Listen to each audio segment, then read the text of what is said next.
Please join me in welcoming Bill Hillmann.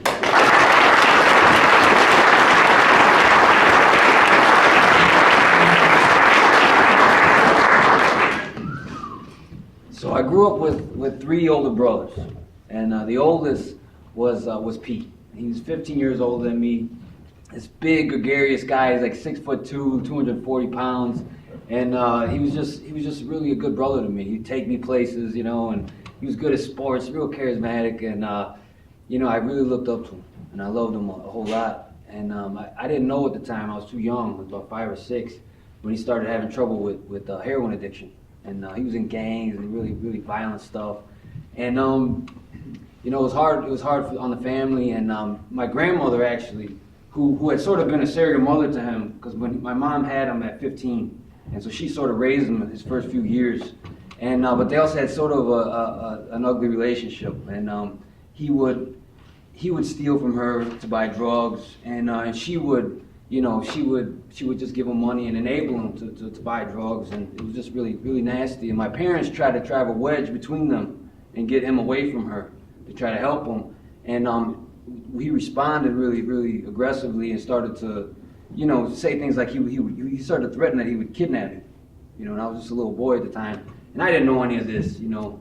And eventually, he ended up getting locked up for armed robbery, and he did 6 years. And it was really hard on the family, you know. It was just sort of this dark cloud that just hung over the whole family. And me too, you know. It was sad. I mean, we'd go to visit him once in a while, but not very often. And he sort of bounced in and out of prison after he got out, and he just in and out, and you know, still struggling with heroin addiction. And at one point, I was 18 years old, and he got out, and he'd written my parents, and they decided to take him back in the house and give him a second chance at life, you know, and try to help him. And he was doing great, you know, and it was great for me. It was exciting. I got to like rekindle this relationship with my brother, you know. We would go lift weights together. We were working construction on the same site, you know. He's teaching me all this stuff, and it was really beautiful. But you know, eventually he started to slip back into drug abuse, and he moved back in with my grandmother. We happened to be living above him in my grandmother's apartment building at the time. We were building our house, and you know, and it got really ugly, and you know, one night, you know, he started. My parents started to try to get him out of there, and it wasn't going so good. And he started to threaten my nieces and nephews now, who were just little kids, you know, 1, 2, 3 years old, 5 years old. He started threatening to kidnap them. And, you know, when I started hearing that, you know, I started really contemplating killing him. You know, honestly. And you know, I thought it wasn't really my brothers. My brothers, I know they wanted to, you know, they wanted to do some bad, but they had families to raise, you know, and I was just this 18-year-old kid, you know. I didn't have anything. I had a girlfriend, that's about it, you know. If I had to go away for manslaughter or whatever, you know, I was willing to do that to protect my nieces and nephews. And then one night it all started to come to a head, and my brother, you know, he basically pushed my grandmother in a snowbank and stole her car. And you know, and he went to the old neighbor to buy heroin, and my grandma got on the phone with my other brother, who happened to be a Chicago police officer, and she's screaming, go get him, go get that car back, you know? And we're all like, you're the one that's letting him live with you, you know? Like, what the hell, you know? And but my brother, he leaves his district, risks his old job, and goes to the old neighborhood to go get the car back. And they end up getting in this high-speed chase, and Pete's just driving all over the neighborhood, and you know, my brother's behind him in a squad, so he doesn't know it's his brother, you know. He's just flying around the neighborhood. He crashes like 3 times in like a garage, then he crashes into another car, and he's like flying like 40 miles an hour down an alley in Chicago, and that's crazy because alleys go like this, all crazy in Chicago. And he's going, and all of a sudden this old lady like is walking, trying to walk across the alley, and he flies past and just barely misses her. And my brother decides about the cop. He decides to call off the chase, and I hear this story that night, and now I'm convinced that that's it. I'm killing him. If I see him, he's dead, you know. And I'm driving home with my two buddies. My two buddies, both their names are Nick, and we're driving home from junior college. Yeah, it's hard to keep. Yeah. One's Nicky 2 times, the other one's Nick Mahal. Anyway, so we're driving home. He's rolling up in the alley behind my grandma's place, and all of a sudden, and I hadn't told them anything because I was really upset. You know, I didn't want to, you know, I couldn't deal with it, you know. And all of a sudden, we pull up behind my house, and all of a sudden, here comes my brother. Like nothing happened. My grandma's green Lumina, all banged up and messed up. You know, and I'm like, that's my brother. And they're like, yeah, of course, that's your brother. Yeah, he lives with you, you know. And I'm like, no, I don't understand, man. And I jump out of the car, and my brother just kind of pulls slowly into my grandma's garage. He's halfway in, and he stops. And I run up to the car door, and I grab the car. And I'm like, what the fuck are you doing? And he's like, what? What's the matter with you? This car is stolen! And then he sort of freaks out. You know, he's like, oh, okay. Were you trying to rush me? And he starts reaching into this bag, his tool bag. And now he's all known to carry a gun. I know he's probably got a gun on him anyway. And I'm like, he's going for a gun. I'm like, Nick, go inside and call the cops. And Nick just runs in there, and then all of a sudden, but then my brother comes out with a hammer. And so I'm holding the car door like this, and he's like going like, trying to hit my hand with the hammer. I'm like, oh. And then he starts screaming at Nick because he knows. He's like, Nick, you get him off that car door, I swear to God. And Nick grabs me in a bear hug and pulls me off the car door. So now my brother gets out with the hammer, 6'2" monster of a guy.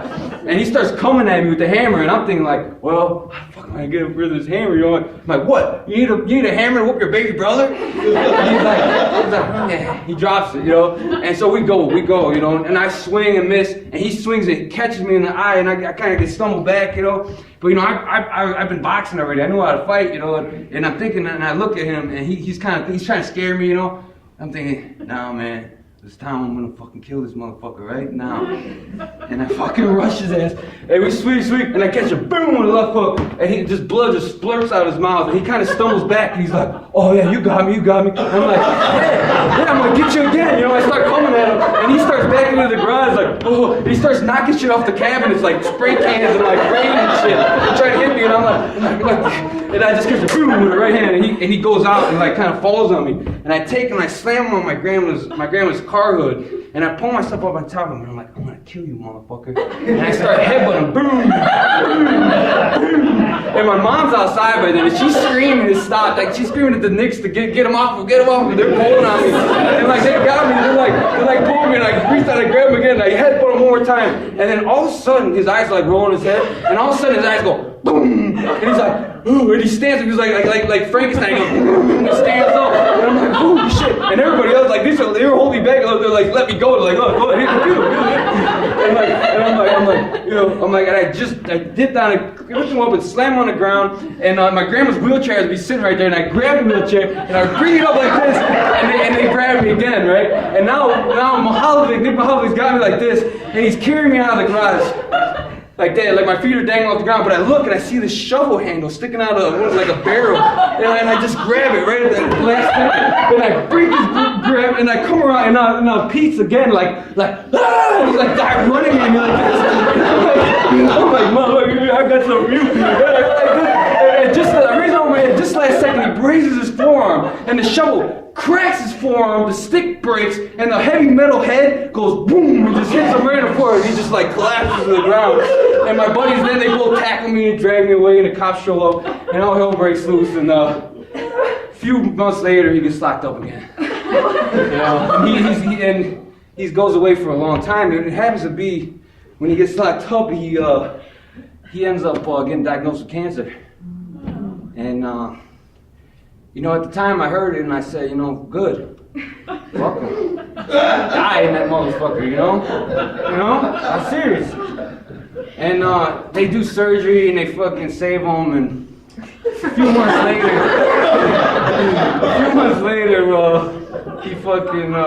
he writes me a letter. No, this is maybe a year later, about a year later. He writes me a letter, and my mom gives it to me, and I'm like, I don't want this fucking thing. She's like, just read it. I just throw it on my desk, and it sits there for like a year, and I don't fucking read it. And then he gets out, and he's doing good. Everybody's telling me he's doing good, and I still don't want to read the fucking thing. And finally I read it, and he's just saying that how sorry he is, and how coming that close to death, it changed him, and how he wanted to live. And he wanted to have his family back. And I was like, sure, I heard that shit before, you motherfucker, And I still don't talk to him for a long time, but slowly, he's just doing good for years. And I'm like, man, I can't fucking believe it, And eventually, he meets this really great girl, They get married. You know, he's working for a good company. He's making a lot of money. He's a carpenter, working hard every day. And eventually, they have a kid, you know, and I start to talk to him again, you know, and I start to give him this third chance, fourth chance, I don't even know. And we you know, we make this amends, and it's just so great to see this. And now I see him, and he's like this little boy Jimmy, this little redheaded like tank of a little kid, you know. He like runs around the house, and there's just Pete like just following him, and, you know, and like buying him anything he wants, and, you know, spoiling the hell out of him.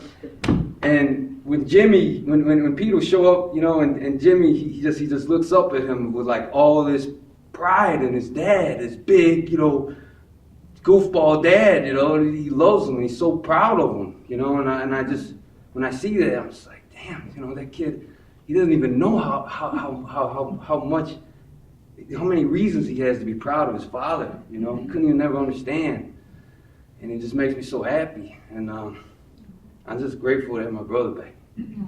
Yeah!